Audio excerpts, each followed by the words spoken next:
just a ramble and just a practice about the power of the now. I'm going to move this over now. That's so funny. Then the power of the now, we're going to move this over to the now. Okay, so it takes a lot sometimes for me to get into the now moment. And I work on it and I teach it a lot. So I'm going to do some videos about the now and getting into the now and some writings because I study it over and over and over. And I find that I have to remind myself over and over and over about how to get into the now moment. How to not project my thoughts to the future. Okay, if you're assuming, so if you're sitting here and assuming a certain outcome in the future, that is taking you out of the now moment. Okay, focusing on the past, lamenting on the past is taking you out of the now. If you feel bad in the moment, that emotion is based on the past that was a certain way, based on definitions of the past, and you're bringing those definitions into the moment. So the first thing you do when you get an emotion that's coming up and you don't really like the way it feels, you go, what must I believe to feel this emotion? And then we're identifying the belief. Okay, we want to be comforted by a predictable future, and that's why we get addicted to grabbing our phone, looking at the news, checking the email, predictable patterns. Okay, and oftentimes our body thinks that it's in charge. So say, for example, it's like a certain time of morning that your body's used to worrying, like stressing in traffic or whatever. You wake up in the morning and you just start worrying about what you're going to do that day, what you didn't do in the past, what you should have did, worrying about the future, worrying about bills, worrying about so much that's not in the now. And your body gets used to that worry, and it gets into that neurological pattern, and it's kind of an addiction, but it's also what your body knows and expects for that certain time of day. Okay, so it's like, well, so it takes charge, and you wake up and your body is taking charge. And so you have to get into your body, feel your feet. Okay, feel yourself into your legs, tighten your muscles, different muscles you can feel. Know that you're in your body. Okay, and do a meditation, even if it's only 5 minutes. You listen to a fan, listen to something where you're grounded. You call up your energy from Mother Earth. Call it up. Okay, call the golden energy down. Bring in unconditional love into your heart. Move energy through your body. So then your mind has taken control of your body, letting your body know that your mind, which is your will, is in charge, and that the predictable patterns of worry and stress and depression that your body wants to follow through isn't where we're going to go today. Okay, so you wake up and your body just takes you there, and you really think it's true. And oftentimes I find it, I often tell the bee story. So when I refer to the bee story, if you haven't heard it, I was on a trip with my friend of mine, and I climbed this cliff, and it was just so fun. And bees were all over me, and I was screaming the whole time, right? Just flipped out. So when she finally got to the top, she said, "How many times were you stung?" I said, "I wasn't stung at all." Okay? So the bees are buzzing all over me. I'm freaked out that I'm going to be stung, but I'm not being stung. And that's what I refer to of worrying. I always call it, it's just like the bee thing. Worry, worry, worry, something's going to happen. Convince yourself it's happening, but it's not happening. So just like, the law of attraction or a snowball, you're in charge of that initial thought. But when you first wake up in the morning, sometimes your body thinks it's in charge because there's the neurological pattern. So it'll go into depression, it'll go into worry. You have to actually take charge of that. You might have to go to the bathroom right away, you might not. But if you don't have to right away, sit there and make sure that it's your will that is in control of your mind. Otherwise, it's like the Abraham Hicks, the 17 seconds thing. As soon as you start something, you got that barrel over Niagara Falls and you can't stop it, and it keeps attaching and attaching. But the amazing thing about that is that you created that, right, by your thought. So you could uncreate it and think of something else. But sometimes I forget. I forget that I can change my thought.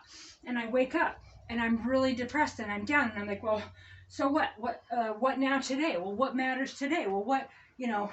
Aren't we supposed to be, my body takes over and starts worrying and being depressed and on past definitions. When you're stuck in the past, you're not in the present. Now, of course, you know certain things, right? You know how to talk, you know how to walk, you got certain things you know from the past. But to assume that something's going to happen the same way tomorrow as it did yesterday based on something that happened yesterday or in the past distracts you from the now. And the now is where you create your reality. So if you're constantly creating your reality based on what happened in the past and based on the assumptions of the future, you're never in the now. And in the now moment is where you create the reality that you really want, where you're not actually going to be depressed and hating your life and your body, you know. And so assumptions is a big one. Assuming someone's going to say something or not say something, okay? Oftentimes we worry about something and we assume that, sorry, I just got a little message there. We assume that because someone said, you know how they say ask a question like 10 times, you know, in business, you keep asking, you keep asking, you keep going for it, okay? We assume they're going to say a certain thing based on what them or someone like them or with the same energy in the past said. So we worry about it, okay? Well, if we ground in the moment and hold on to the moment and let the future come to us, it'll come to us and attract in the moment. So if you're not focused on the future, you're not focused on the past, you're watching something funny, you're reading something you like, you're exercising, you're feeling good, you're in this now, and you're raising your frequency in this now, then you bring a reality to it that matches. But if you go time traveling in the past and worry about something and how it happened before, then you're creating more of that attracting to you. And I teach it all the time. I teach it all the time. Wherever you focus, that's what you create. Your emotions and your belief literally create your physical reality. But then I forget because my body thinks it's the boss, and my body wants to be depressed. And I have these programs that are addicted to worry. People are doing crazy things out there. See, being in the now moment is paying attention to every noise that's going on, looking at the colors in the room, feeling the covers, feeling everything about this now moment. Sometimes you can't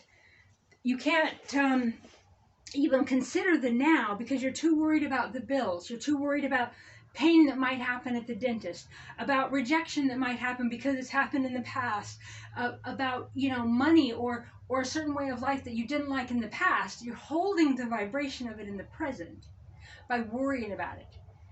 And remember, worry is never really in the now. I mean, most of the time, like money worries or anything that can like kind of come up, it's not really in the now. It's something you assume is going to happen in the future. And whatever you assume is going to happen in the future, you're calling it towards you. You know, I love the Bashar information on the, like, people are like, well, I can't trust in that this money's going to come to me or this is going to happen or that's going to happen. You know, these good things that they want to happen. And he's like, well, why? Well, you're trusting in something. So you're trusting in the opposite happen. So either way, you're putting your faith, your trust, your now moment in an assumption. Why not assume something good? Well, oftentimes we assume something bad because so we don't get let down in the future. But when we're like, we're going, oh, well, that always happens to me, then that attracts more of that. And it's just more magnetic, drawing to you and drawing to you and drawing to you. So there's a lot of methods, and I'm going to talk more about that and writings on that, about staying in this now moment. Because the depression, your self-worth, your body shaming, your worries, all of that is not in the now. It's, you know, it's what you think other people will think. Okay? They're going to disapprove of me. They're not going to like me based on something somebody said in the past. And none of them are here. And when we realize we're the ones beating ourselves up in our mind, okay? But this kind of a focus on the morning time, when you don't think, you know, I talk to my spiritual guru about it all the time. It's like when I didn't have a thought, I don't recall having a thought that led to that depression or that bad feeling, but you always did have that thought. Okay, and then oftentimes you wake up and you worry and you wake up and you worry, and then your body just kind of gets that rhythm. So you wake up and you do something different. You know, you go for a walk, you listen to, you know, your favorite guru, you write, you paint, you do something right away to let your body know that you're the one that's in charge. And I can teach something a million times and forget it myself over and over and over. So that's why I do these videos, and that's why I do the writings a lot of times for myself, because I keep forgetting the program, the plan. Oh, I tell people, follow your highest excitement, but then I forget in the moment. I'm like, well, that's for you. That's not necessarily for me. Okay, I got to do grand things, and I put these big expectations on myself. But then I put up these roadblocks where no, I can't get money for that. My nonprofit can't get money; only theirs can. I teach things, but then I'm hard on myself, and have to keep remembering that I'm the one that's doing it to myself. Okay, and that's what you're doing. You might think that your mom feels this, or your sister feels this way, or the ex feels that way, but really you're the one bringing them into this now moment by your thought of them. And energy goes where focus goes, and that's what creates reality. And I used to think that was figurative, but now I know we can literally shift to a different physical reality based on our thoughts.